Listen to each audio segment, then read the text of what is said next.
Bonsoir à toutes et à tous. Bienvenue pour la conférence qui vous a mobilisé et qui vous a fait venir ce soir à l'École des Chartes. Je vous souhaite la bienvenue en tant qu'administrateur provisoire de l'école.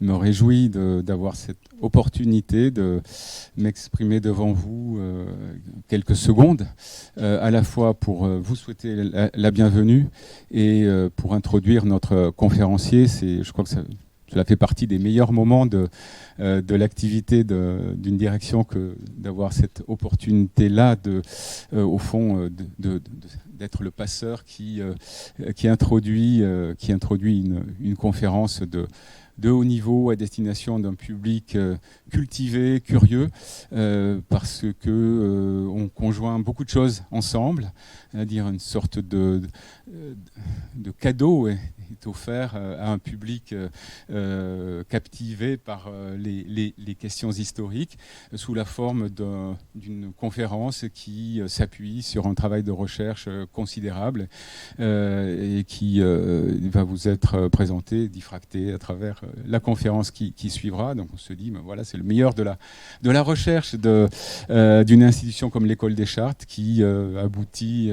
à des publications, en l'occurrence ce soir celle-ci, la biographie d'Alexandre Farnèse, et réalisée par un professeur de l'école et qui voilà, se partage et s'offre à l'exposition et à la discussion. Quoi de mieux, quoi rêver de mieux? Je ne crois pas qu'il y ait rien de plus satisfaisant que cela. Et donc, je dirais en quelques mots, mais s'il est besoin de présenter notre conférencier, qu'Olivier Poncet est ici même à l'École des Chartes, professeur d'archivistique, de diplomatique et d'histoire des institutions de l'époque moderne. Il est spécialiste historien, spécialiste d'histoire de l'écrit, des sociétés et des pouvoirs de la France et de l'Italie à l'époque moderne, et sa longue liste de travaux suffit à donner une idée à la fois de l'ampleur de ses recherches et de la manière dont il a investi ces champs d'études avec un certain nombre d'ouvrages, d'essais, de références sur la France et le pouvoir pontifical, sur une figure qu'il a mise en relief, Pomponne de Bellièvre, des guerres de religion, un travail, ou des travaux plutôt faut-il dire, autour d'une figure fascinante qui est Mazarin, Mazarin l'italien, Mazarin l'art de gouverner, la biographie de référence qu'il a écrite, et aujourd'hui donc une nouvelle biographie, une autre figure remarquable et complexe, celle d'Alexandre Farnèse. Je ne suis pas historien, mais je crois pouvoir déduire des travaux conduits par Olivier qu'il s'intéresse à des périodes complexes, hautement complexes, et à des figures qui ne le sont pas moins. De fait, le sous-titre ou le complément de titre de la biographie Alexandre Farnèse, Prince et Capitaine, dit beaucoup de choses sans doute, de la complexité du personnage et des qualités remarquables dans des domaines qui parfois ne sont pas réunis en une même personne, en tout cas illustrés par cette grande figure que sa remarquable biographie, pour ce que j'ai pu le temps de découvrir, permet de révéler. Donc je vous souhaite une très bonne soirée en compagnie de notre conférencier, que je remercie pour s'être prêté au jeu de la conférence, et donc illustrer, ce faisant, le cycle Chartistes à l'œuvre, puisque tel est le nom du cycle dans lequel la conférence d'Olivier s'inscrit. Bonne soirée, je vous remercie. Bonne conférence, Olivier.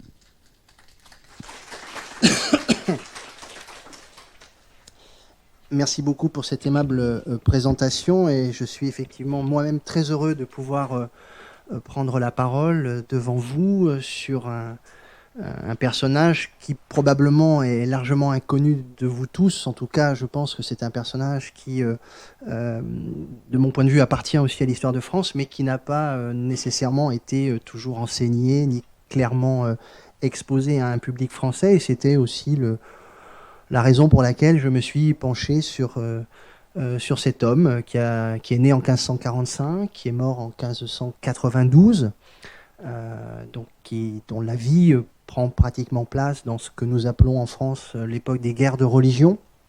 Et c'était pour moi l'occasion de me lancer un défi, puisque j'avais effectivement, ça a été rappelé, commencé mes travaux de recherche à l'école des Chartes en me penchant sur cette période-là, en travers la figure de Pomponne de Bellièvre, qui lui a affronté directement les guerres de religion françaises, qui me permettait finalement d'inclure cette période qui embrasse d'une certaine manière la fin de la Renaissance et qui ouvre à ce qu'on appellera bientôt le grand siècle, une période qui est souvent réduite en France aux guerres civiles, alors qu'en réalité, et c'est un petit peu l'objet de ma conférence aujourd'hui, est une manière d'expliquer également ce qui se passe plus largement en Europe. Et donc je vais commencer par vous exposer, avant de venir directement au personnage, je pense que vous attendez aussi d'en savoir davantage sur lui, vous exposer un petit peu ce qu'est l'Europe du temps d'Alexandre Farnèse. C'est une Europe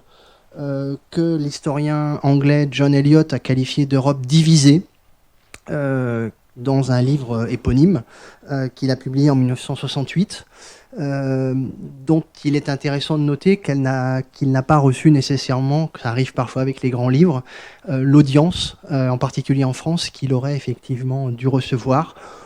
C'est lié évidemment aussi à l'historiographie française, c'est lié aussi à sa façon de traiter de l'histoire européenne, qui considère la France comme un élément, mais pas l'élément central. C'est une période effectivement de crise, une période de crise au sens où l'a défini l'italien Antonio Gramsci, qui disait que une crise, c'est quand l'ancien meurt et que le nouveau ne peut pas naître. Et donc, cette période-là, me semble-t-il, méritait d'être reprise à nouveau frais. Et comme je l'avais fait pour Mazarin, il m'a semblé que le fil biographique était un bon moyen d'exposition de phénomènes, d'enjeux effectivement complexes, mais complexes parce que nous n'avons plus ou la chance ou le malheur de vivre ce qu'ont vécu les contemporains de l'Europe de ce temps-là. Et par conséquent, à travers un destin qui, vous allez le voir, permet d'approcher à peu près tous les enjeux auxquels les hommes et les femmes de ce temps ont été confrontés, eh bien cela me permettait de proposer un tableau européen auquel peut-être le public, le lectorat, parfois les éditeurs sont un petit peu réticents à s'abandonner, c'est-à-dire effectivement quitter un peu les contours nationaux pour s'intéresser à ce qui se passe au dehors des frontières que nous connaissons. Alors, cette période de crise, elle se déploie sur plusieurs plans qui tous à peu près ont concerné le personnage dont je vais vous parler. C'est la fin de cet idéal particulier qu'a été la chrétienté médiévale, qui s'effondre sous le poids de la rupture confessionnelle introduite par la réforme protestante, dont les germes sont déjà présents dans les derniers siècles du Moyen-Âge, mais qui, évidemment, de manière un peu éclatante, vient à se manifester en 1517 dans l'Empire, avec les thèses de Luther, et puis bientôt qui se déploie dans pratiquement tous les pays, même si certains y cèdent davantage que d'autres. Aucun espace de l'Europe occidentale n'est épargné par la rupture confessionnelle, qui s'impose jusqu'au niveau politique, puisque effectivement on voit des principautés, des royaumes, des évêchés basculer dans le refus de reconnaître l'autorité de Rome, le refus de continuer à pratiquer la religion chrétienne comme elle l'était depuis l'époque médiévale. C'est également une crise à partir des années 1540-1550 qui touche également à ce qui avait été le grand rêve, le grand espoir, au moins de certains penseurs ou de certains hommes politiques, qui était la reconnexion à l'Antiquité que constituait l'humanisme vécu par des artistes, par des auteurs, par des philosophes, par des juristes, y compris par des hommes politiques, qui ont pensé que retrouver les accents antiques, les idéaux antiques étaient une façon effectivement de repenser à nouveau frais tout ce qui faisait le quotidien des hommes, que ce soit l'amour des arts, que ce soit la manière de gouverner les hommes, que ce soit la façon de leur confier des normes, eh bien tout ceci a tendance à être modifié, discuté par suite effectivement de ces divisions politiques qui ne permettent plus ces idéaux qui étaient effectivement des idéaux partagés autour d'une ambition humaniste. Malgré tout, qu'il s'agisse de la chrétienté médiévale, qu'il s'agisse de l'humanisme, ces traits continuent de survivre chez certains personnages, et en particulier chez Alexandre Farnèse, comme j'essaierai de vous le montrer. Par ailleurs, ce dernier va expérimenter, à titre personnel, deux autres éléments qui, me semble-t-il, viennent bouleverser les équilibres précédents et qui trouvent à s'épanouir, à se multiplier, en tout cas à l'époque qui celle de la vie d'Alexandre Farnèse. C'est tout d'abord le fait que l'on continue de découvrir plus que jamais que le monde est véritablement le monde, au sens où les Européens projettent leurs navires, leurs ambitions, leurs espoirs, leurs intérêts commerciaux dans tous les océans du globe, de l'Asie jusqu'à l'Amérique. Et on verra qu'Alexandre Farnèse, effectivement, est lui-même, à certains égards, concerné, touché par cette expansion tout à fait nouvelle, qui pour certains n'est une expansion que pour les Européens, mais qui en réalité touche à d'autres empires, qu'ils soient chinois ou d'autres populations. Et puis, il y a évidemment la poussée de l'Empire ottoman, qui est sensible au moins depuis 1453, hein, la date à laquelle Byzance, Constantinople, tombe aux mains des troupes turques, et donc évidemment ça provoque une rupture importante dans cet espace commun qu'était la Méditerranée de ce temps-là, avec effectivement le surgissement d'une nouvelle puissance qui se déploie sur les mers, mais qui se déploie également sur les terres, jusqu'à pousser effectivement les limites de l'Empire ottoman jusqu'à la plaine hongroise. Et on songe évidemment à la grande bataille de Mohacs en 1526, mais aussi aux confrontations qui amènent à la prise de Rhodes et qui bientôt vont conduire au siège de Malte et à d'autres confrontations, et on le verra, qui intéressent aussi la vie de notre personnage. L'Europe vers 1550, c'est-à-dire à peu près au moment où Alexandre Farnèse fait son apparition sur la scène de l'histoire, c'est aussi l'apparition et la construction de plus en plus ferme d'un nouvel empire qui est celui des Habsbourg. Je vous ai donné ici en illustration une gravure très connue qui est la représentation de l'Europe reine, hein, Europa Regina, d'un certain Johannes Puch, qui est reproduit à plusieurs reprises par exemple dans la grande cosmographie de Münster, qui connaît plusieurs éditions jusqu'au XVIIe siècle, avec, vous le voyez, sur sa tête, effectivement, la tête, c'est l'Espagne qui gouverne effectivement, avec la France et l'Allemagne qui sont situées, je dirais, sur la partie haute du corps, et tout le reste découle effectivement sous la direction donc spirituelle, intellectuelle de l'Espagne, qui unit en réalité, vers 1550, c'est encore le cas, les espaces germaniques de l'Europe centrale, avec les royaumes ibériques, mais aussi avec de très nombreuses possessions italiennes, en particulier le milanais, le napolitain et l'ancien groupe de territoires que les ducs de Bourgogne avaient peu à peu unis, je dirais même, de la Franche-Comté jusqu'à la Gueldre, en passant évidemment par les Pays-Bas espagnols, où une bonne partie de la scène que je vais vous décrire s'est produite. Par ailleurs, on aurait tort de réduire l'Europe à une collection d'États tels que nous les connaissons, en particulier après la paix de Westphalie au milieu du XVIIe siècle. Ce sont encore des puissances qui sont largement dominées par les liens féodaux-vassaliques, alors évidemment mis au goût du jour, mais qui pèsent encore lourdement, en particulier dans l'esprit et l'imaginaire des peuples qui sont gouvernés non pas par des chefs d'État à leurs yeux, mais plutôt par des seigneurs, des personnes auxquelles évidemment ils doivent un certain nombre d'obéissances, mais qui leur doivent à leur tour un certain nombre de considérations. Et nous verrons que cette conception du rapport à la domination politique pèse encore lourd, en particulier dans l'espace septentrional des Pays-Bas espagnols. Enfin, et nous allons voir très vite que ça concerne directement Alexandre Farnèse, l'Europe de ce temps est encore très largement une Europe où la société politique la plus élevée est constituée par un ensemble de princes qui constituent une société tout à fait à part dans laquelle les alliances, en particulier matrimoniales, font et défont le destin des peuples. Et Alexandre Farnèse n'échappe pas à cette destinée, une destinée relativement extraordinaire, européenne à bien des égards, et que je vais essayer de vous raconter à présent, et qui fait l'objet du livre dont je parle aujourd'hui. Alors, Alexandre Farnèse naît en 1545, il naît à Rome. Il est le fils d'un Farnèse qui s'appelle Octave. En France, au XVIe siècle, on aime bien franciser les noms des Italiens. Mais dans ma biographie, j'ai considéré que seul Alexandre avait le droit de demeurer avec un prénom francisé pour bien faire apparaître effectivement que sa famille d'origine est une famille italienne.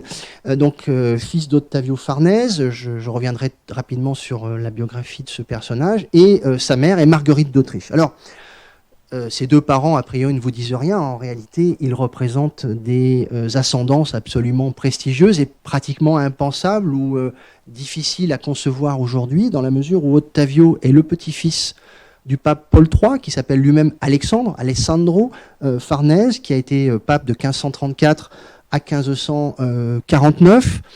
Les Farnèse sont une famille de petits seigneurs du nord du Latium, donc au nord de Rome, qui progressivement ont fait carrière dans les derniers siècles du Moyen-Âge, dans le service des armes en particulier, en prêtant leur épée soit au pape, soit à Venise. Et puis, il s'est trouvé un rejeton de la famille, Alessandro, qui lui a fait carrière plutôt dans l'Église, et une très belle carrière, puisque Alexandre VI Borgia le nomme cardinal en 1494, et à ce moment-là, il connaît une ascension absolument phénoménale au sein de la curie pontificale à Rome, sous tous les papes de la Renaissance, et c'est un personnage qui, par ailleurs, une dimension sociale tout à fait remarquable, puisqu'il a 4 enfants. C'est encore une période où les cardinaux, à la Renaissance précisément, ont une vie non pas dissolue, mais une vie plus permissive qu'à d'autres époques. 4 enfants qu'il a fait reconnaître, qu'il a chéri, qu'il a aimé, qu'il a absolument pas cherché à dissimuler, et dont le grand-père de notre Alexandre, qui est Pierluigi Farnèse, qui est un personnage absolument je dirais, remarquable par ses excès, qui a causé un certain nombre de soucis à son père, qui lui a repris le flambeau du mercenariat des Farnèse et qui a largement guerroyé durant les guerres d'Italie, mettant son épée au service des uns et des autres, et ayant été entouré d'une espèce de soupçon ou d'aura un petit peu sulfureuse, puisqu'il aurait violé et tué un évêque, ce qui évidemment a mis son père dans une difficulté assez importante, lui demandant de s'éloigner de Rome pendant un certain temps.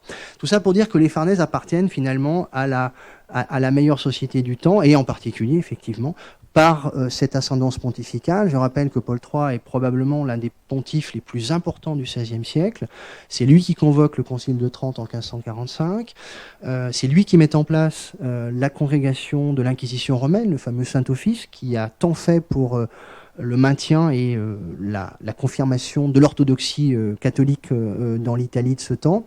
Et par ailleurs, qui a essayé d'assurer à sa famille un destin de prince souverain, en détachant une partie des États de l'Église, qui relevait aussi de l'Empire, le duché de Parme et de Plaisance, pour le constituer en État souverain et le confier à son fils Pierluigi. Et cela, il le fait en 1545, 8 jours avant la naissance de notre Alexandre. Alexandre, dont l'ascendance paternelle est donc remarquable, et l'ascendance maternelle ne l'est pas moins, puisque le père de Marguerite d'Autriche est Charles Quint. Marguerite n'est pas sa fille légitime, c'est une fille qu'il a eue hors mariage, mais avant de se marier, donc c'est une bâtarde, mais sans être un enfant totalement adultérin. Charles Quint est donc l'héritier de plusieurs grands domaines, en particulier donc les royaumes ibériques, mais également les domination bourguignonne dont j'ai parlé, et puis l'Empire, auquel il se fait élire en 1519. C'est le personnage le plus puissant de son temps, sans conteste, qui effectivement en impose à l'Europe entière, et qui a trouvé plutôt habile de marier sa fille illégitime, Marguerite d'Autriche, qui est par ailleurs la fille d'une Flamande, donc elle a une ascendance qui la porte vers la Flandre, et d'ailleurs son fils aura gardé des traits flamands, il aura des aspects un peu blonds dans sa barbe ou dans ses cheveux, et donc il a trouvé habile de marier cette fille au petit-fils du pape, Octavio Farnèse, qui a la promesse de dominer un duché qui est effectivement petit, mais qui est stratégiquement extrêmement bien placé dans l'Italie de ce temps. Alors, Alexandre Farnèse naît en 1545, il naît au palais Madame, qui aujourd'hui est le siège du Sénat italien. Si vous allez à Rome, c'est le palais qui est juste derrière la place Navone. Il est baptisé à l'église Sant'Eustachio, juste à côté aussi. Et donc il est à ce moment-là l'espoir de toute une famille. Alors il n'est pas seul, puisque par extraordinaire, il est né avec un frère jumeau qui s'appelle Carlo. Lui, il a été prénommé d'après l'arrière-grand-père pape, tandis que son petit frère, Carlo, a été prénommé d'après le grand-père empereur. Carlo meurt au bout de quelques années, et donc Alexandre devient le seul héritier des Farnèse qui n'auront pas d'autres enfants légitimes. Et donc, effectivement, c'est un personnage qui, dès l'enfance, est choyé, fait l'objet, comme vous l'avez, si je ne m'abuse, sur cette représentation de 1556, qui fait l'objet de tous les espoirs de la famille, qui voit en lui effectivement tout jeune, hein, il a 11 ans, il est censé avoir 11 ans sur ce tableau, qui est effectivement l'avenir, le futur de toute une famille qui met ses espoirs en lui, au plan temporel, en tant que futur souverain de la ville de Parme. Il va se passer dans les années 1550 un pas de deux politique important qui voit les Farnèse, qui n'ont plus la possibilité de s'appuyer sur le pape qui est décédé en 1549, tenter de jouer une alliance française contre l'empereur pour assurer la défense de leur duché que l'empereur avait fait mettre sous séquestre pendant quelque temps. Et il se passe à ce moment-là une décision très importante. Ils sont contraints de renoncer à l'alliance française qui leur était promise pour rejoindre celle de l'empereur, contraints et forcés. Et par le traité de Gand, en 1556, Charles Quint oblige Marguerite et Ottavio à lui confier l'éducation d'Alexandre, qui est en ce moment-là envoyé dans les Flandres auprès de Philippe II, à qui Charles Quint a remis, en démissionnant, la maîtrise de ses domaines espagnols et des Pays-Bas espagnols. Et donc, après avoir été éduqué à Parme dans ses jeunes années, voilà Alexandre qui prend le chemin des Pays-Bas pour la première fois, mais non la dernière. Il va à ce moment-là suivre sa mère et son oncle par alliance, puisque Philippe II est le fils légitime de Charles Quint et donc le demi-frère de Marguerite. J'espère que vous suivez bien cette généalogie. Simplement, c'est important parce qu'effectivement, Alexandre est le neveu du roi d'Espagne, le roi le plus puissant sur lequel je reviendrai, qui fait effectivement qu'il a un statut tout à fait particulier dans l'Europe de ce temps. Il va donc résider pendant de longues années à Bruxelles. Il en profitera pour faire un premier voyage en Angleterre, cette fois-ci de manière très amicale. Il y rencontre la reine Marie, il y rencontre également la future Élisabeth, mais à un âge adolescent où finalement il ne se passe pas, je dirais, de traités politiques ou de choses de ce genre. Et puis ensuite il revient à Bruxelles, et puis en 1559 intervient un moment très important dans l'histoire de l'Europe, c'est la paix du Cateau-Cambrésis, signée donc au Cateau-Cambrésis, qui est aujourd'hui dans le département du Nord, par lequel la France et l'Espagne constatent qu'à présent il faut mettre fin aux conflits qui les déchirent, en particulier en Italie. C'est traditionnellement vécu comme la fin des ambitions italiennes de la France et le début de ce qu'on a appelé la Pax Hispanica en Italie, c'est-à-dire le moment où, sous la tutelle très forte de l'Espagne, qui est présente encore une fois en milanais, qui est présente dans le napolitain et qui contrôle à peu près les petites principautés du Nord par les maisons régnantes interposées, eh bien, l'Italie, effectivement, connaît relativement peu de crise politique, à l'exception de ce qui va se passer au début du XVIIe siècle. Et donc, Philippe II quitte les Pays-Bas et rejoint son royaume d'Espagne, et emmenant à sa suite son neveu, donc Alexandre, qui, pendant 7 ou 8 ans, va connaître ce royaume d'Espagne. Donc il va le découvrir à un âge entre 15 et 20 ans, où c'est un moment évidemment décisif dans l'éducation d'un homme. C'est décisif évidemment aussi dans les ambitions matrimoniales de ses parents. Donc il va être à la cour d'Espagne, il va apprendre l'espagnol. Certains Flamands qui le reverront quelques années plus tard trouveront même qu'il est beaucoup plus espagnol qu'italien. Espagnol dans sa façon de parler, espagnol dans sa façon de penser, dans sa façon d'être. L'étiquette de la cour d'Espagne commence déjà à être une étiquette tout à fait spéciale et particulière, avec une façon de s'exprimer, une façon de se contenir, de se tenir, qui signe effectivement les gens qui connaissent la cour d'Espagne de ceux qui ne la connaissent pas. Ambition matrimoniale que les parents Farnèse n'ont cessé de nourrir pour leur enfant unique. C'est un futur duc qui n'est encore que prince de Parme, puisque c'est ainsi qu'on nomme l'héritier du duché. Et donc ils ont essayé un certain nombre de combinaisons, dont seule la dernière a eu l'accord de Philippe II, qui consiste à faire épouser à Alexandre Farnèse la fille d'un infant de Portugal, Marie de Portugal, qui se trouve être apparenté à Philippe II. Donc c'était une façon pour lui de contrôler et de conserver la maîtrise des parentés de ses plus proches parents. Les noces ont lieu à Bruxelles en 1565, qui sont absolument magnifiques, dont le souvenir nous a été conservé par des miniatures tout à fait superbes. Et c'est l'occasion pour Marguerite, sa mère, qui dépense énormément d'argent dans cette affaire, qui est une affaire aussi de propagande, de démontrer que son fils est uni à une famille dont le roi règne sur des territoires ultramarins extrêmement étendus, du Brésil jusqu'à l'Inde, de l'Afrique jusqu'aux confins du Japon.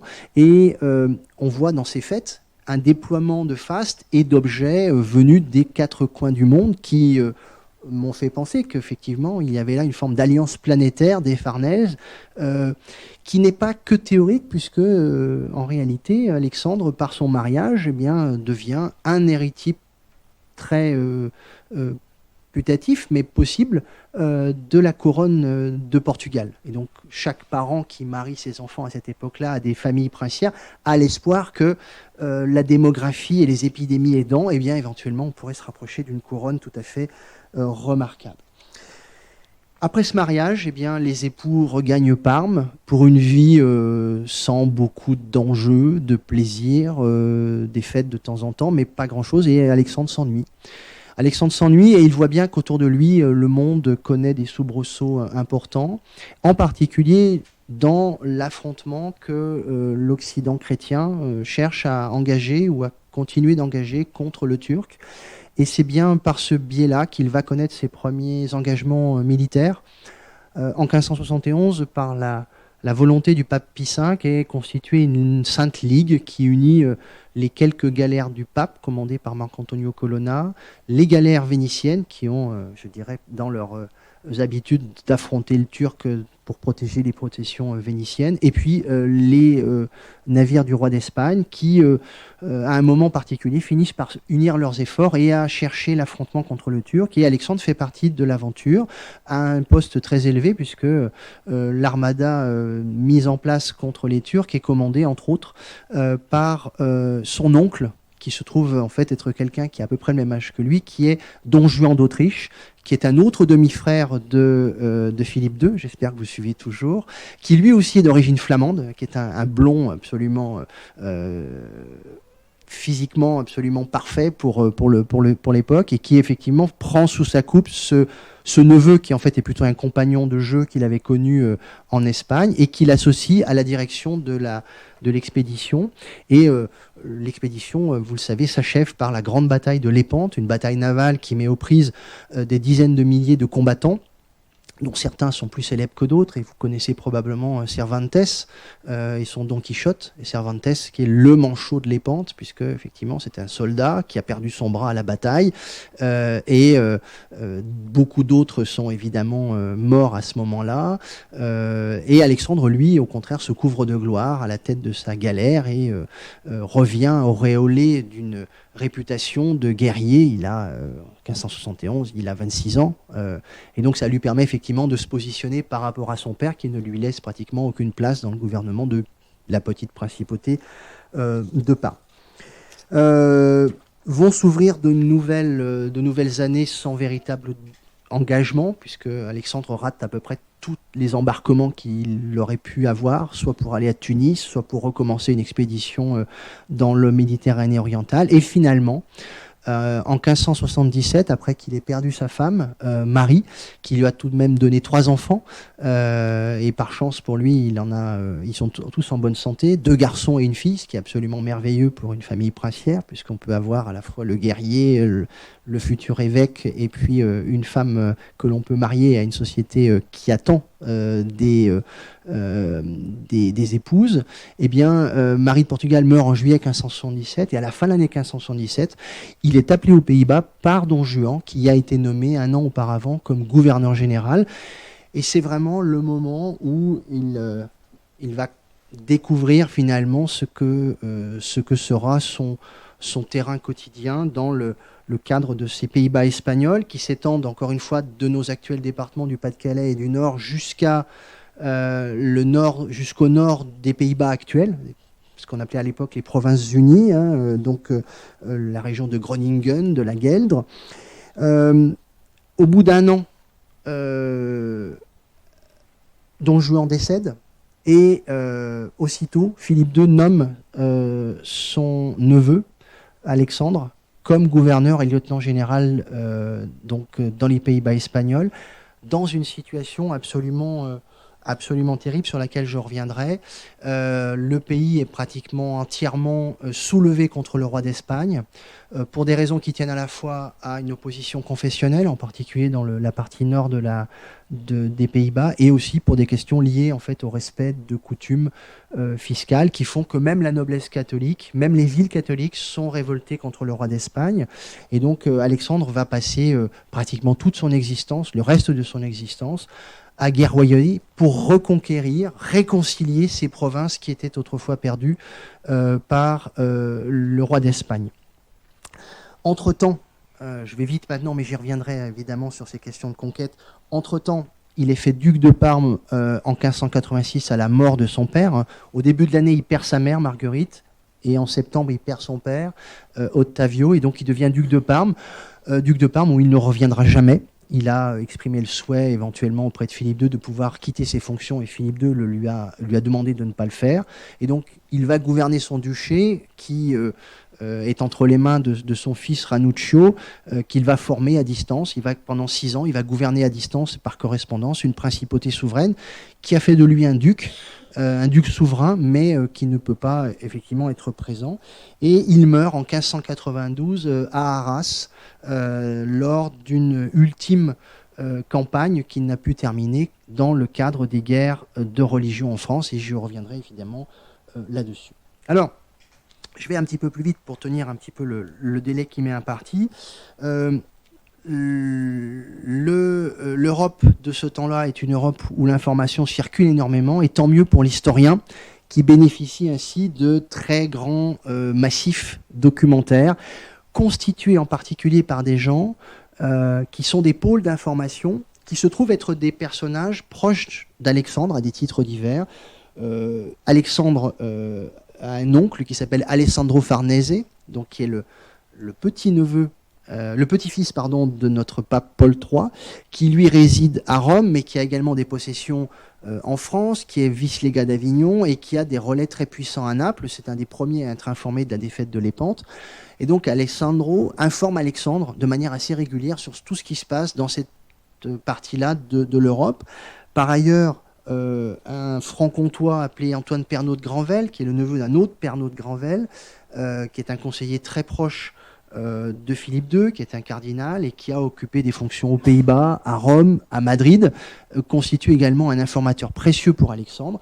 Et évidemment, Philippe II l'entretient de tout ce qui peut l'intéresser. De sorte que Alexandre se trouve finalement au centre d'un monde informatif et qu'il va cumuler énormément de notations dont lui saura effectivement faire le lien dans ses actions. Et pour l'historien, évidemment, c'est à la fois une petite malédiction parce qu'il y a beaucoup à lire, mais aussi une grande chance parce qu'on a la possibilité de suivre avec lui les enjeux européens de ce temps-là. Pour ce faire, Alexandre maîtrise un certain nombre de langues que sa mère a pris soin de lui faire apprendre, même si ça n'a pas toujours été simple. Il a visiblement en particulier été très réticent à apprendre l'allemand, dont pourtant il a eu un grand besoin dans le cadre de son gouvernement, mais ça il ne le savait pas évidemment. Il a été formé par des précepteurs non pas jésuites comme on commençait à le faire à cette époque-là, mais des précepteurs totalement humanistes qui lui ont appris Cicéron, César, etc. Et puis qui lui ont effectivement aussi enseigné un certain nombre d'autres savoirs. Il a évidemment appris l'espagnol. Il a appris médiocrement le français, visiblement. Il s'en excuse quand il doit parler, en particulier devant les états généraux, les bourgeoisies des villes du nord de la France. Et surtout, il a à sa disposition, pendant son gouvernement, des institutions qui sont canoniques dans les Pays-Bas espagnols, avec des secrétairies qui s'expriment dans les langues dont on a besoin pour gouverner les hommes et les territoires de ce temps-là. Une secrétairie allemande, une secrétairie espagnole, une secrétairie française. Beaucoup de documents concernant Alexandre sont exprimés en français, même si lui ne le parlait pas. Ses secrétaires étaient soit comtois, soit de la région de Lille ou de l'Artois. Et donc on a effectivement ici un personnage un petit peu caméléon du point de vue linguistique qui se retrouve également dans ses signatures, où il emploie parfois l'espagnol, comme vous l'avez ici sur cet extrait, mais qui emploie aussi volontiers le français, en particulier quand il s'adresse au roi de France ou quand il s'adresse à la population de la Flandre ou du Brabant. Je suis moi-même allé suivre Alexandre sur tous les théâtres, ou presque tous les théâtres de l'archivistique européenne, avec des sources qui sont dispersées finalement en fonction d'une histoire archivistique qui est aussi un roman de ces sources. Alexandre, donc, pendant 15 ans à peu près, a résidé dans les Pays-Bas. Régulièrement, il a envoyé de la documentation à Parme.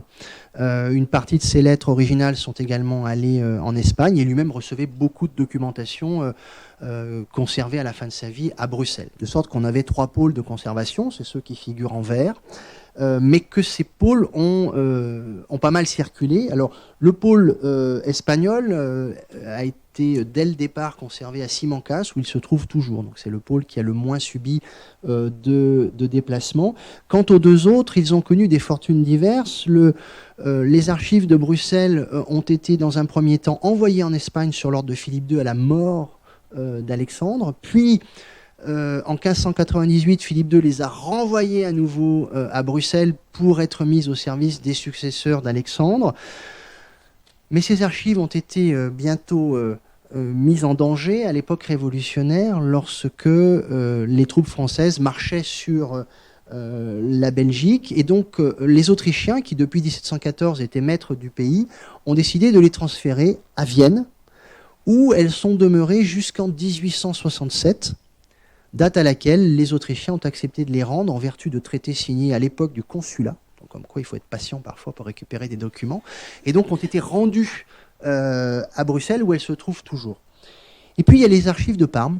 Les archives de Parme qui ont connu un destin assez contrasté et parfois un peu malheureux, puisque la famille Farnèse s'éteint en tant que dynastie souveraine dans les années 1730, pour être remplacée par les Bourbons, qui règnent également sur Naples et qui, dans un premier temps, vont réclamer l'intégralité des archives des Farnèse pour les transférer dans un centre d'archives pensé comme étant le centre, je dirais, unique des archives de la famille des Bourbons, qui règne également à Parme, avant qu'une trentaine d'années plus tard, ils n'en restituent une partie à Parme pour des questions, effectivement, d'équilibre et pour répondre à des attentes de la population. Ils ont fait la même chose avec une partie des œuvres d'art. Et puis, l'essentiel est resté à Naples jusqu'à ce que l'Italie soit objet de conflits très durs lors de la Seconde Guerre mondiale. En 1943, Naples menace d'être bombardée par les Américains. En tout cas, c'était la peur qu'avaient les archivistes italiens qui ont décidé d'exfiltrer les archives jugées les plus précieuses de l'Archivio di Stato de Naples pour les emmener dans une villa à une trentaine de kilomètres au nord de Naples.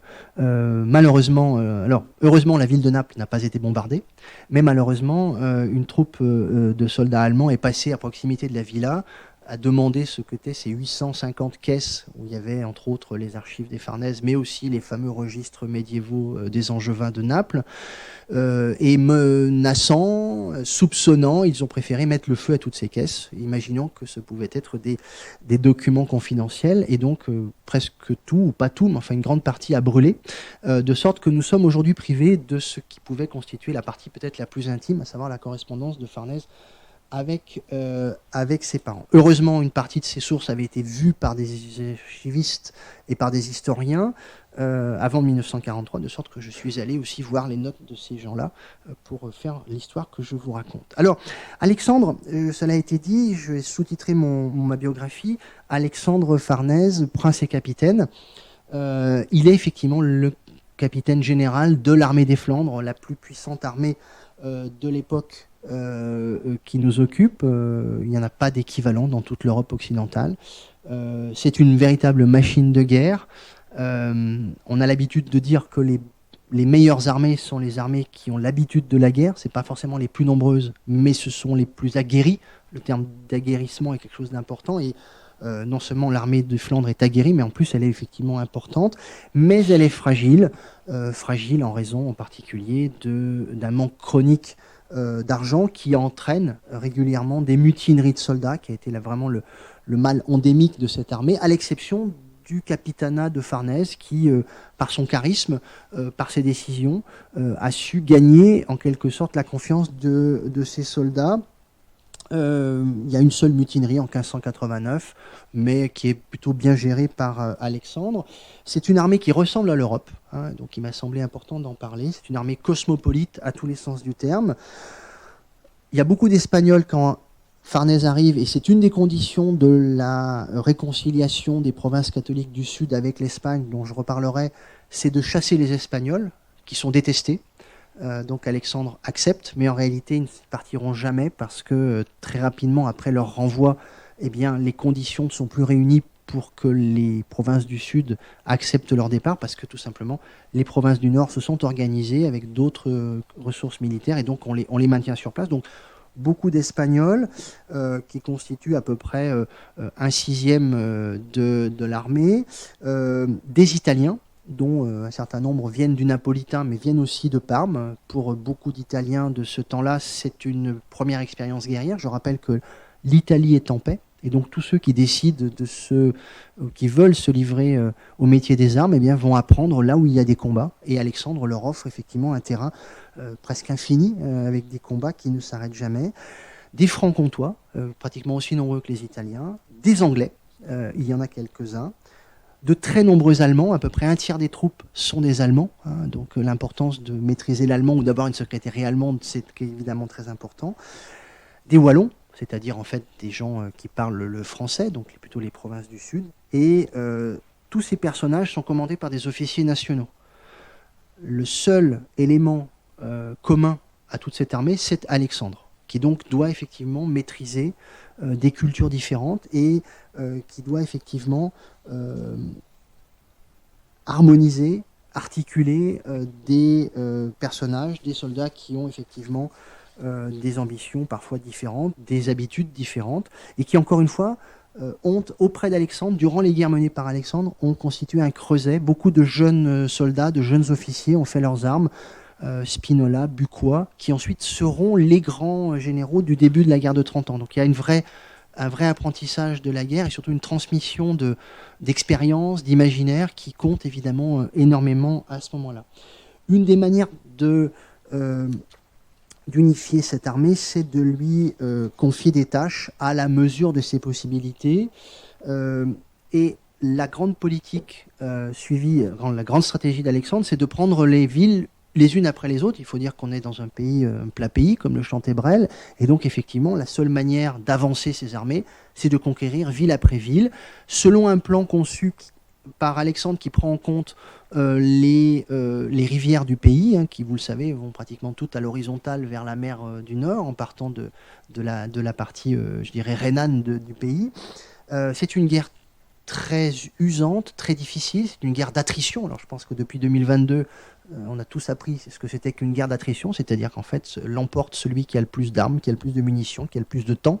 Et donc effectivement, c'est une guerre qui est très coûteuse, mais qui est une guerre qui mécaniquement ne se remporte que parce que vous mettez plus d'hommes sur le terrain et que vous êtes capable d'attendre plus longtemps.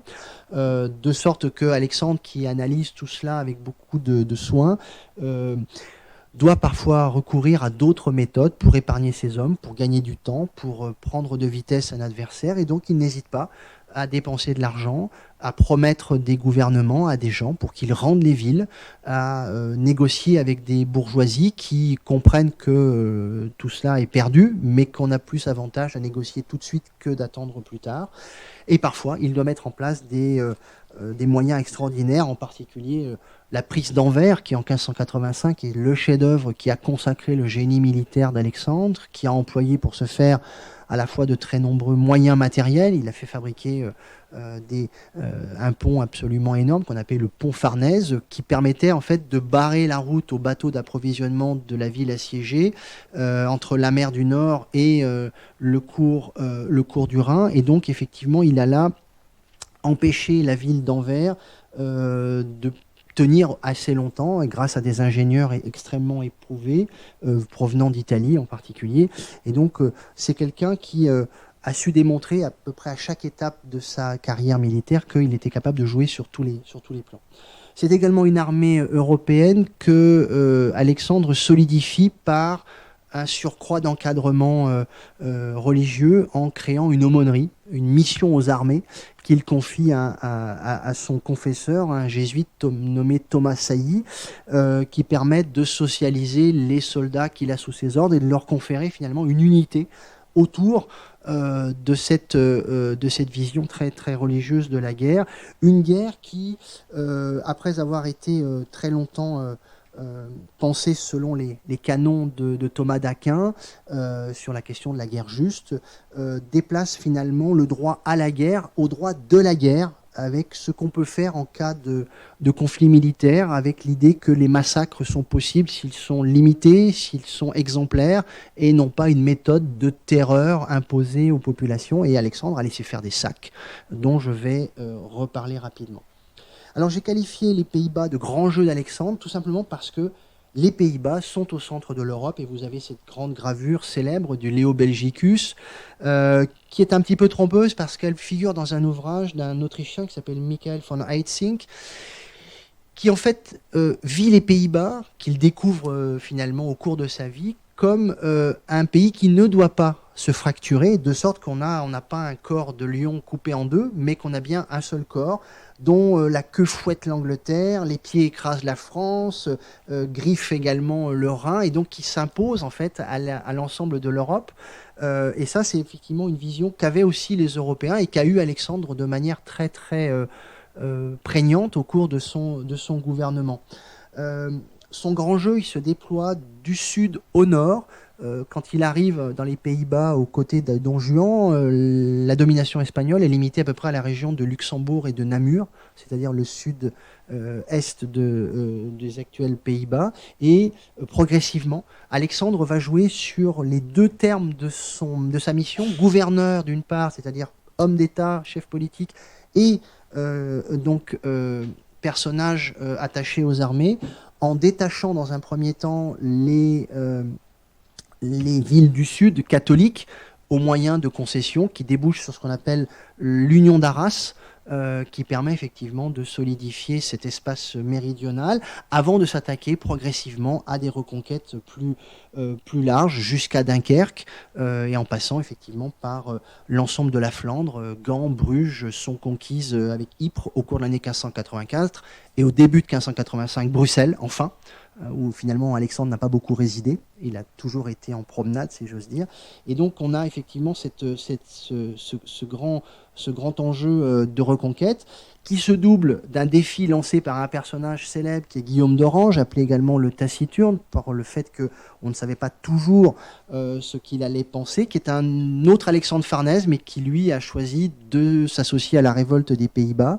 Ils sont convertis assez tardivement au protestantisme et il est plutôt partisan d'une liberté religieuse, ce qui fait qu'en fait il est mal vu des catholiques, mais pas forcément bien vu des calvinistes du Nord. Et c'est un personnage qui a d'abord commencé comme un grand fidèle de l'Espagne et puis qui progressivement s'est trouvé le rebelle principal, condamné ensuite par Philippe II qui a demandé et qui a mis sa tête à prix avec le soutien de Farnèse qui est passé pour finalement pour un assassin puisque Guillaume d'Orange, je le précise, est mort d'un coup de pistolet. C'est probablement le premier chef d'État souverain tué de cette arme. On sait qu'il y en aura d'autres par la suite. Et donc, effectivement, c'est une manière de régler un problème politique d'une façon, évidemment, totalement moderne, qui n'était pas forcément dans les caractéristiques de ce temps. J'avance un petit peu plus vite pour vous dire que ce grand jeu se déploie donc dans les Pays-Bas.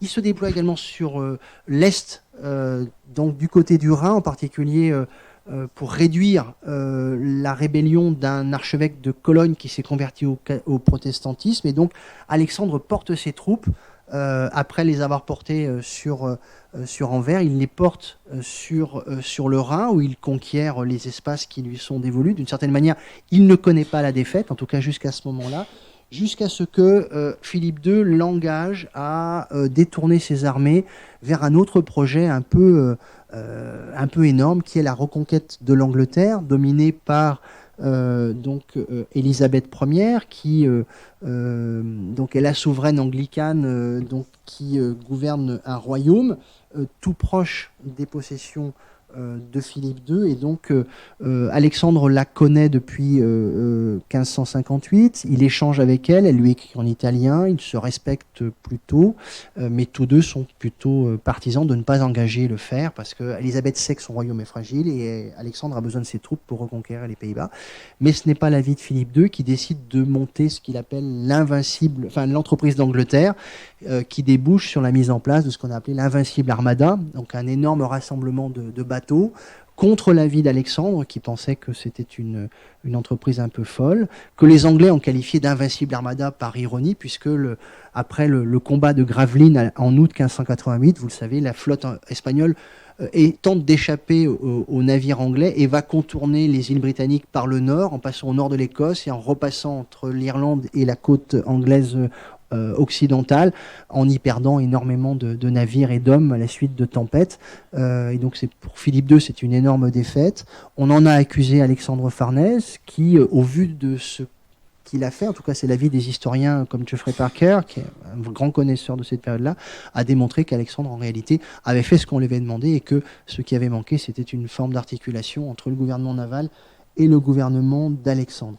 Et puis, et j'en terminerai par là, Alexandre, je vous l'ai dit, est aussi un personnage de l'histoire de France, puisque la fin de sa vie a été dédiée à une intervention dans la crise dynastique ouverte en 1589 par l'assassinat, vous l'avez ici représenté, l'assassinat d'Henri III par le moine dominicain Jacques Clément, qui en fait automatiquement amène sur le trône, par la loi de succession de la couronne de France, Henri de Navarre, le futur Henri IV, qu'il y a Henri IV à ce moment-là, qui est protestant et qui donc soulève un certain nombre de questions.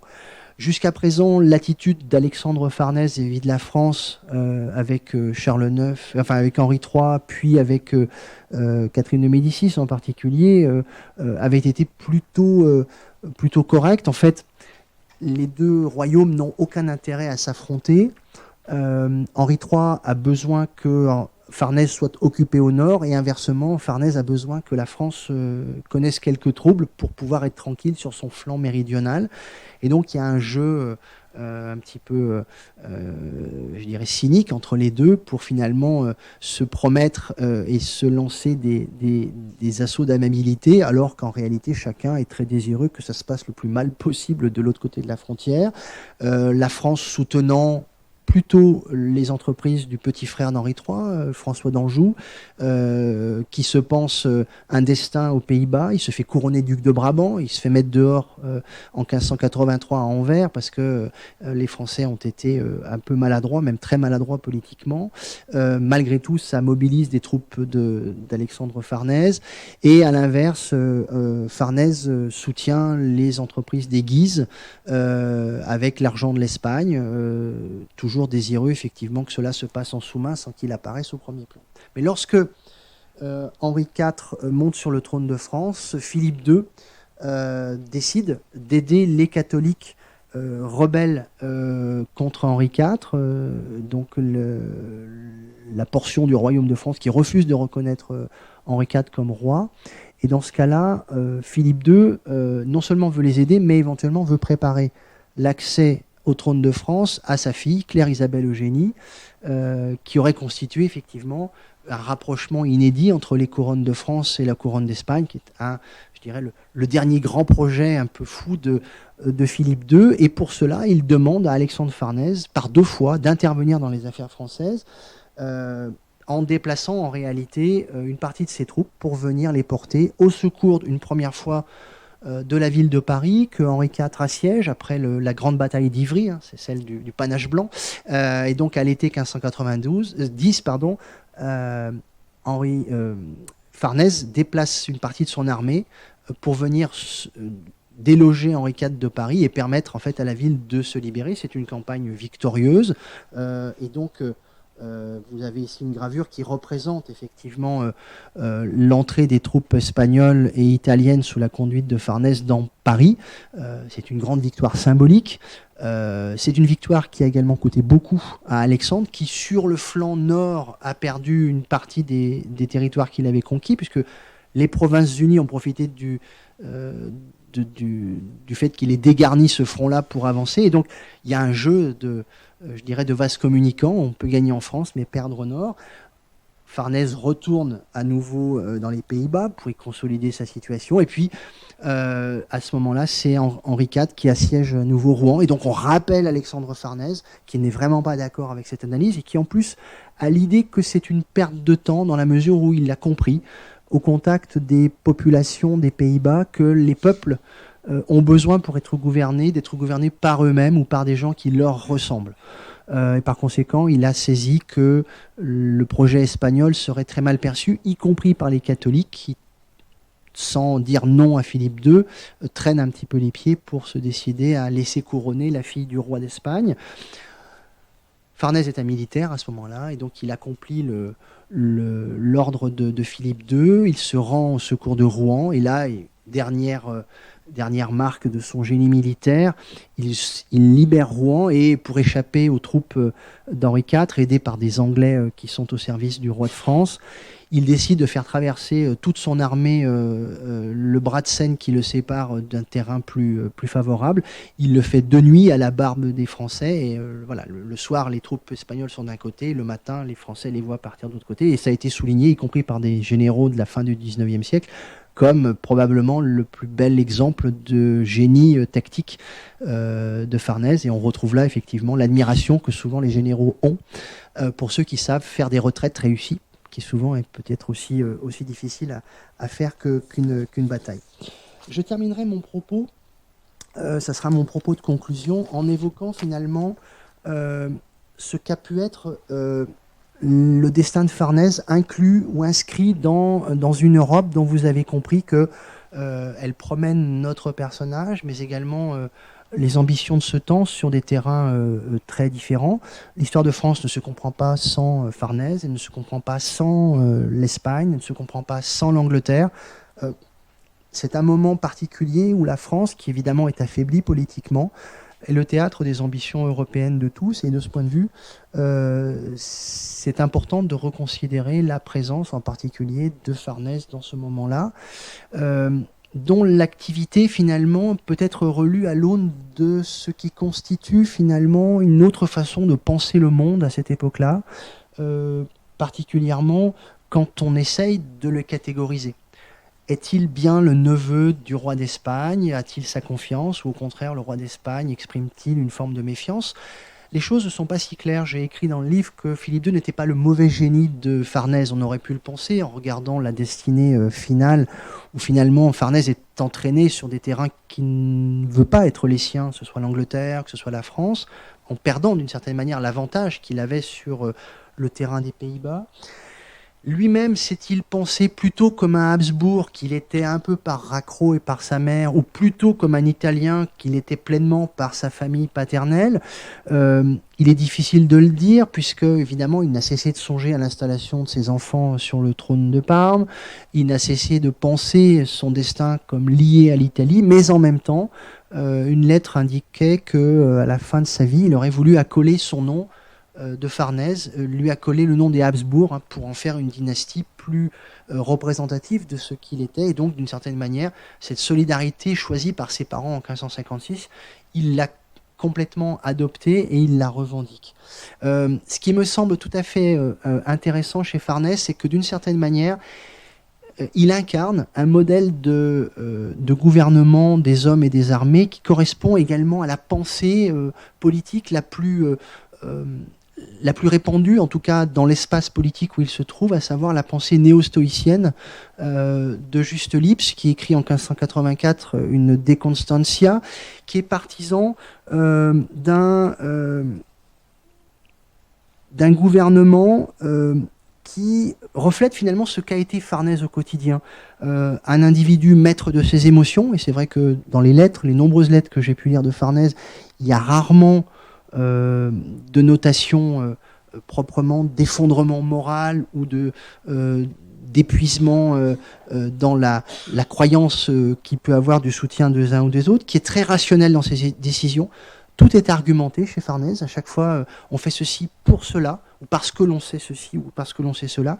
Il se montre très autoritaire dans son gouvernement. Tout ça, ce sont des qualités que Juste Lipse reconnaît au bon gouverneur. Et c'est le dernier point, c'est quelqu'un qui incline plutôt vers la clémence que vers la tolérance. L'idée n'est pas d'encourager une coexistence confessionnelle, mais bien de donner du temps au temps, pour reprendre une expression qu'on connaît bien ici en France, qui est finalement d'attendre, de pouvoir convaincre ceux qui ne partagent pas vos convictions, et en particulier votre confession, que l'idéal est évidemment que tout le monde partage la même religion, mais pour cela, on est capable d'attendre un petit peu, et de ce point de vue, il divergeait beaucoup avec Philippe II, qui aurait préféré, dans les traités de réconciliation d'une ville ou d'une autre avec l'Espagne, qu'on ne laisse pas de délai trop important aux protestants pour se convertir ou pour quitter la ville. Le seul point peut-être sur lequel les deux hommes, Juste Lipse et Farnèse, divergeaient, c'est que Juste Lipse pensait la société comme une société capable de devenir une milice, capable de défendre ses intérêts, un peu à l'image de ce qu'on observe aujourd'hui par exemple en Ukraine, où toute la société se militarise pour défendre son précaré. Farnèse est plutôt partisan d'une armée de métier, qui obéit à des hommes de métier, mais pour tout le reste, effectivement, on sent que Farnèse est une forme de héros néo-stoïcien dans une Europe qui progressivement est gagnée par le discours de la raison. Alors je ne dis pas que Farnèse est partisan d'une raison d'État, mais il a construit toute son action politique dans un sens que des vrais acteurs de la raison d'État, je songe à Richelieu ou à d'autres de son temps, ont parfaitement su mettre en scène, et donc d'une certaine manière, il constitue un chaînon absolument indispensable pour comprendre ce déplacement des idées politiques et de la manière de gouverner les hommes entre la Renaissance et le grand siècle. Et je vous remercie.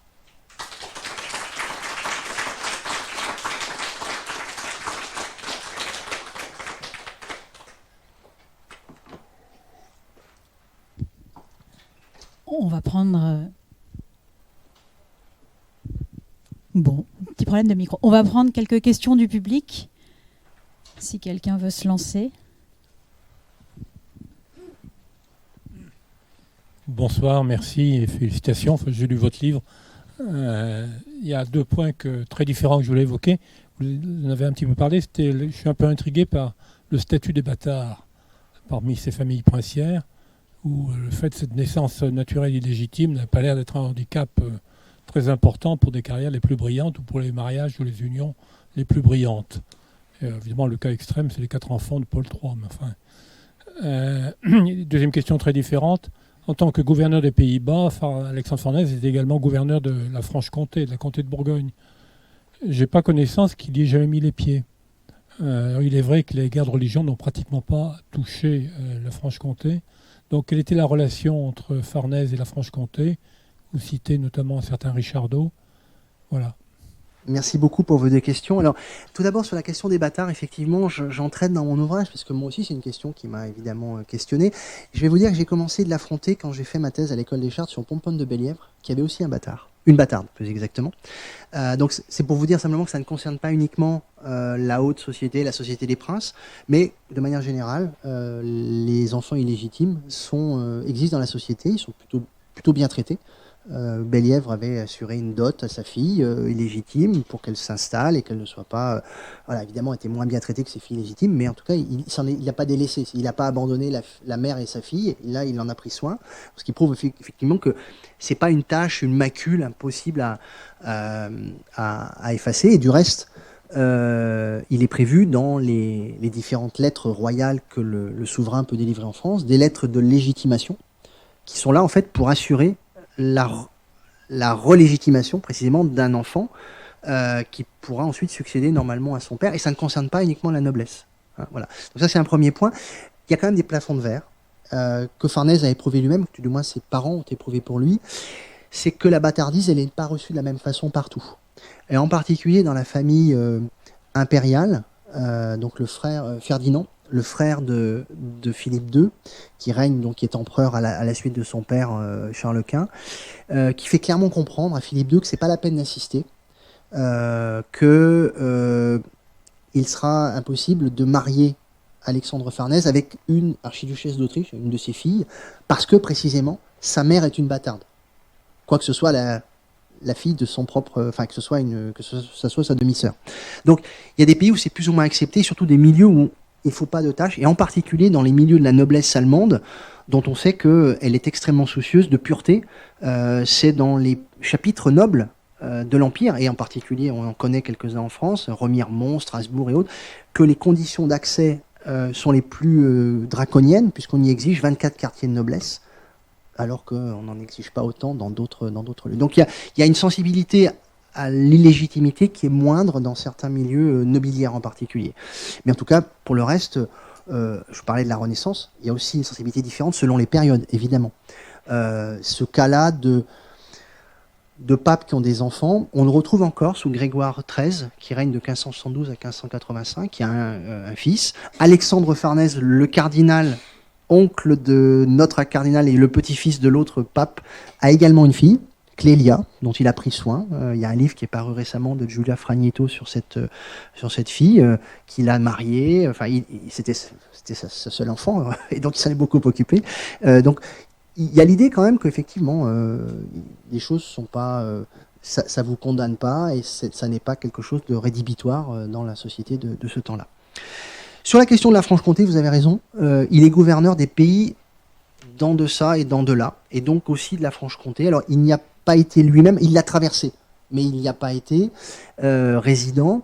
Donc il y a un lieutenant du gouverneur général qui administre en fait la province pour lui. Et dans la correspondance, je le dis pour ceux que ça intéresse, peut-être vous-même, la correspondance conservée à Bruxelles, il y a beaucoup de lettres qui concernent la Franche-Comté, l'administration de la Franche-Comté, dont Lucien Febvre a montré dans sa thèse que c'était l'âge d'or de la comté. Cette période qui va des années 1540 aux années 1580, c'est celle des Granvelle.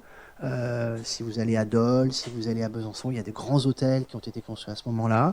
C'est une province riche. C'est une province qui est une province de passage entre effectivement le Milanais et les Pays-Bas espagnols. Et donc c'est une province où finalement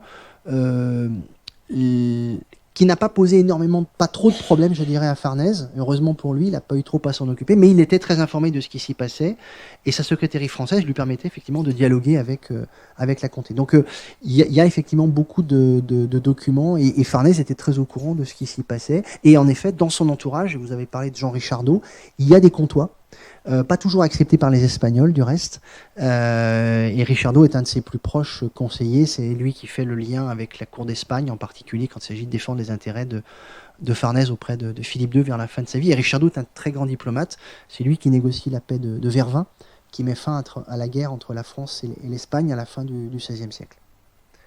Voilà. J'espère avoir répondu à vos questions.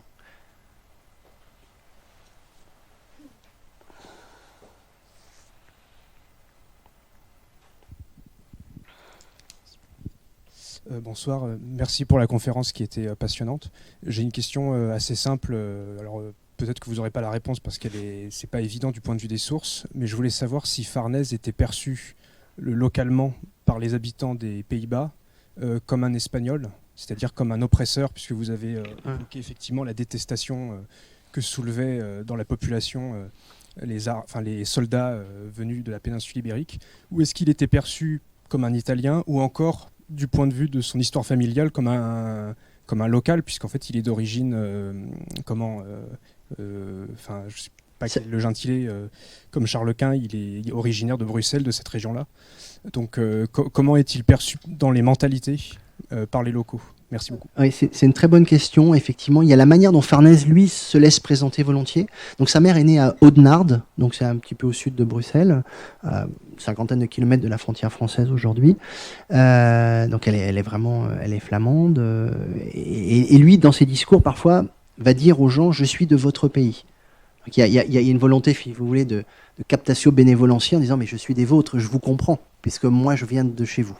Sa mère en a encore plus joué. Sa mère a été gouverneure générale, elle a encore plus joué. Elle dit, je suis une enfant du pays. Alors, il ne peut pas dire je suis une enfant du pays, parce qu'il est né à Rome, son père est italien. Bon. Mais il rappelle que il a été éduqué et il a du sang flamand dans les veines.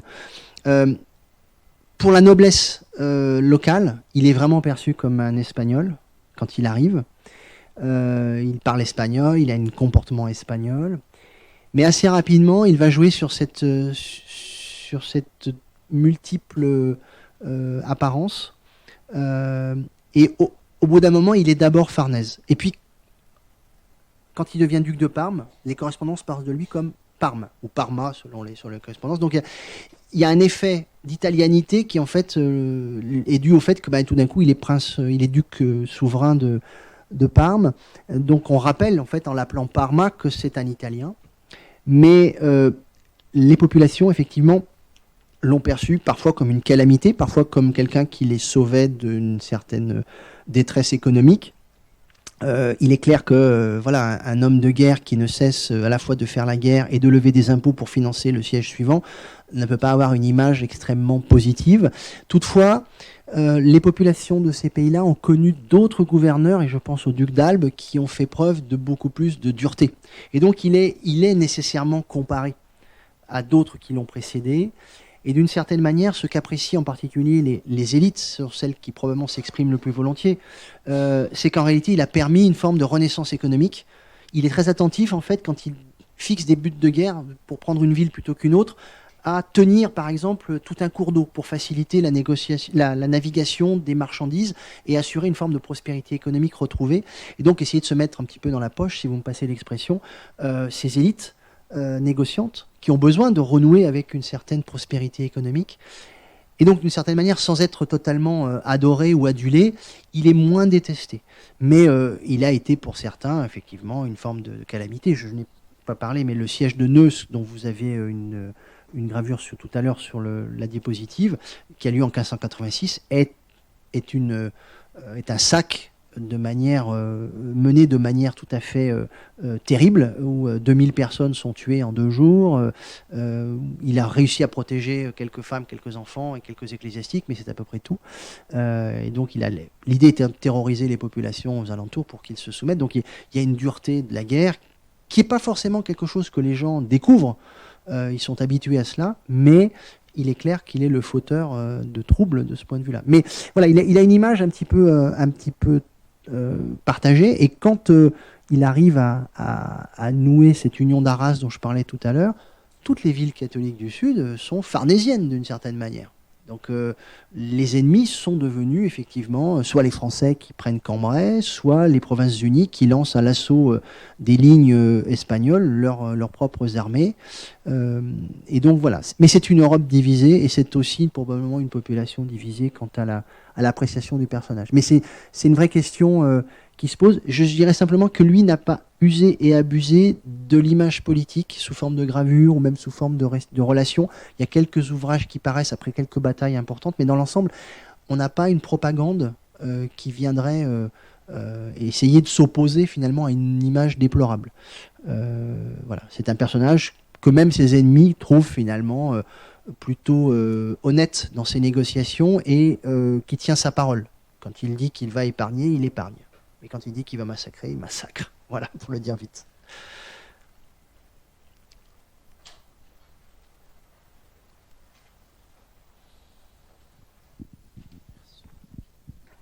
Quel est son rapport aux arts? A-t-il été une personne esthète ou alors il s'en fichait totalement?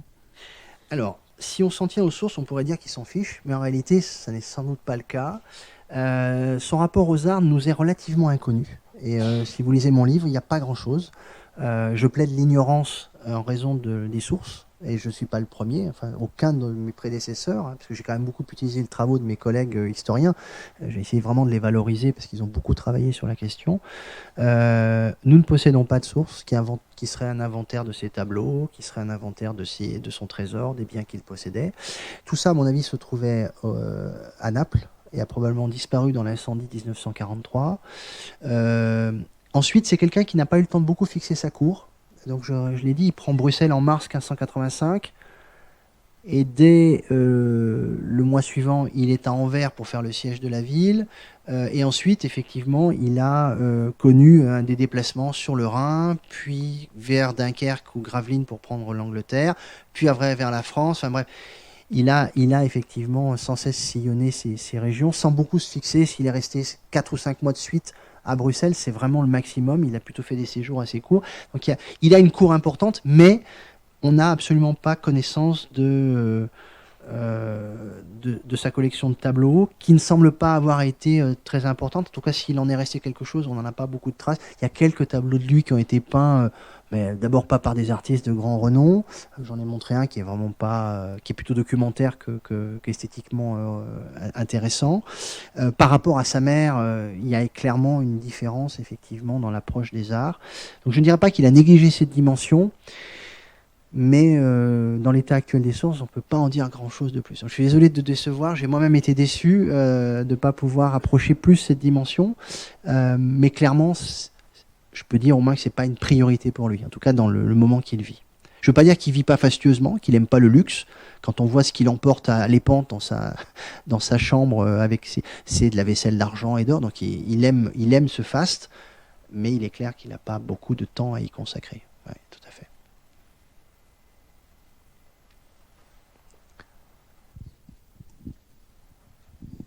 Merci Olivier, vous nous avez régalé. Je vais nous ramener à Lucien Febvre, mais pas à la Franche-Comté. Qu'est-ce que vous pouvez nous dire de la religion de ce grand administrateur et homme de guerre ?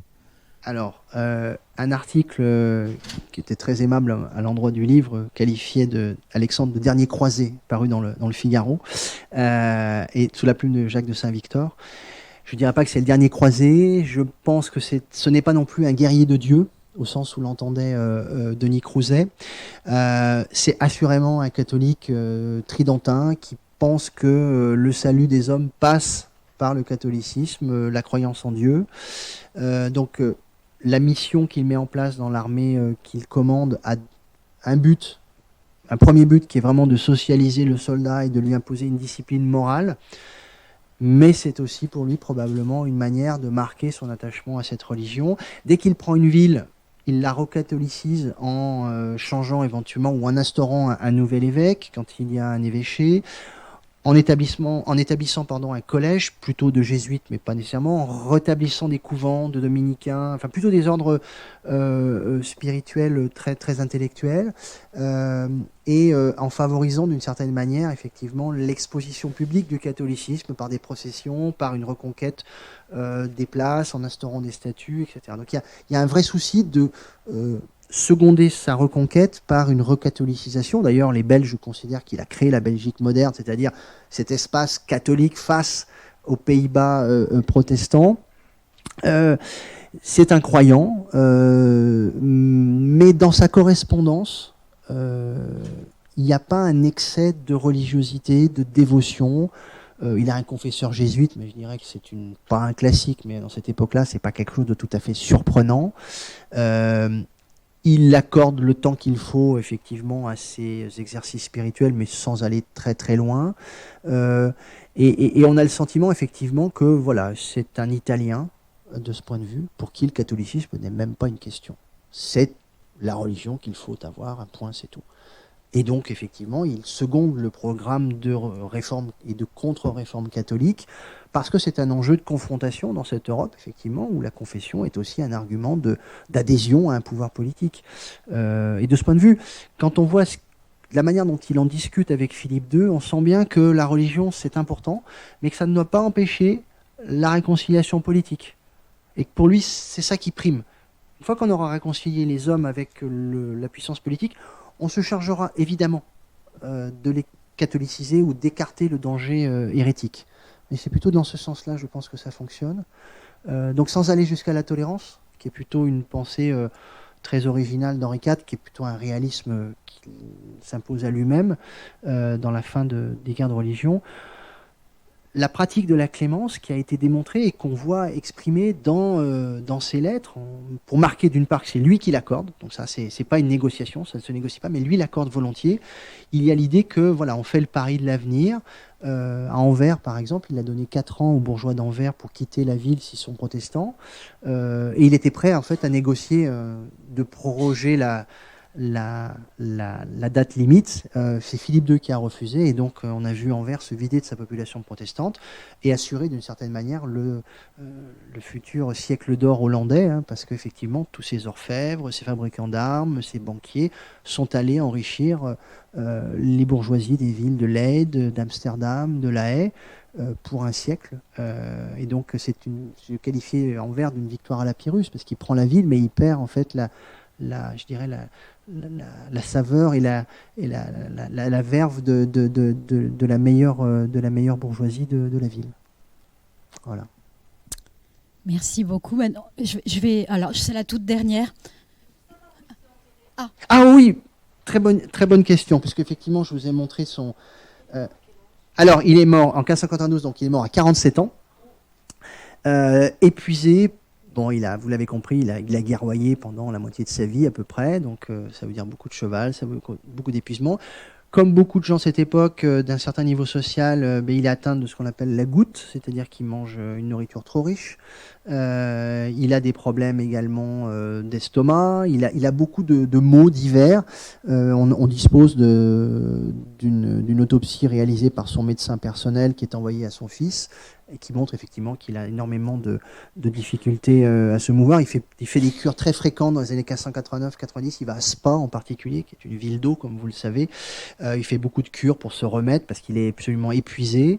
Et il meurt à Arras en 1592, mais d'épuisement. Alors il a été souvent blessé. Probablement la dernière blessure reçue à Rouen lui a été fatale. Son cœur a été enterré à Arras, dans l'abbaye de Saint-Va, mais comme l'abbaye a été refaite au XVIIIe siècle, je ne sais pas où est passé le cœur, ni la plaque, mais son corps est ramené à Parme, et aujourd'hui, alors il a d'abord été enterré dans l'église des Capucins, aux côtés de Marie de Portugal, et puis à l'époque napoléonienne, le préfet français a fait déconsacrer l'église, a fait transporter les cercueils de nuit sur des tombereaux, les a mis dans une église du centre-ville qui s'appelle la Steccata, qui est une basilique, et il les a déposés comme ça sur le sol. Et c'est finalement la veuve de Napoléon, Marie-Thérèse, qui est devenue duchesse de Parme après la chute de l'empereur, qui décide de donner une sépulture décente à la famille Farnèse, dont Alexandre. Et aujourd'hui, le corps est toujours disponible à la vue des curieux dans la crypte de la basilique.